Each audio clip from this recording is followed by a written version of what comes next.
Kiongozi wa dini silaha yake sio bunduki, silaha yake sio bomu, silaha yake sio chochote. Silaha ya kiongozi wa dini ni maombi. Sisi Waislamu tunasema addu'a, na ndivyo alivyotufundisha Mtume, dua ndio silaha kwa muumini.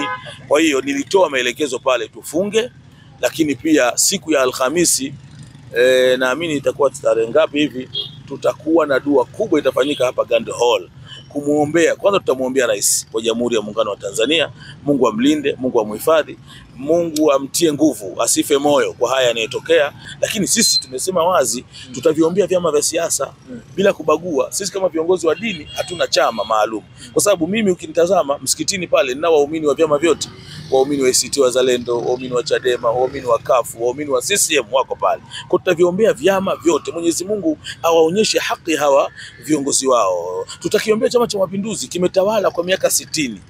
Nchi ina amani, nchi ina utulivu. Kwa hiyo sisi tunachosema ile amani ndio imefanya ustawi wote upatikane. Mimi na wewe leo tunazungumza kwenye kipindi chetu hichi ni kwa sababu hapa hakuna vurugu, hakuna bomu, hakuna nini. Tutaombea vyama hivi vya marafiki, na wenyewe Mungu aendelee kuviimarisha katika hali ya Tanzania. Lakini tumesema tutajiombea sisi wenyewe mmoja mmoja, na mwisho kwenye dua ile tutamwombea pia Mufti na Sheikh Mkuu wa Tanzania.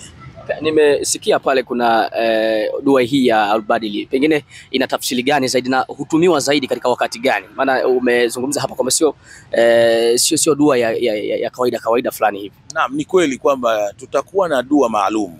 Dua hiyo inaitwa Ahlul Badr. Katika Uislamu dua ziko nyingi. Nikisema Ahlul Badr yani tutatawasal katika Uislamu, unakumbuka tulifanya ile Badr Day. Kwa katika Uislamu kuna maswahaba 313 walisimama kumuhami Mtume na wakashinda, na ushindi wao ndio uliofanya Uislamu uenee dunia nzima.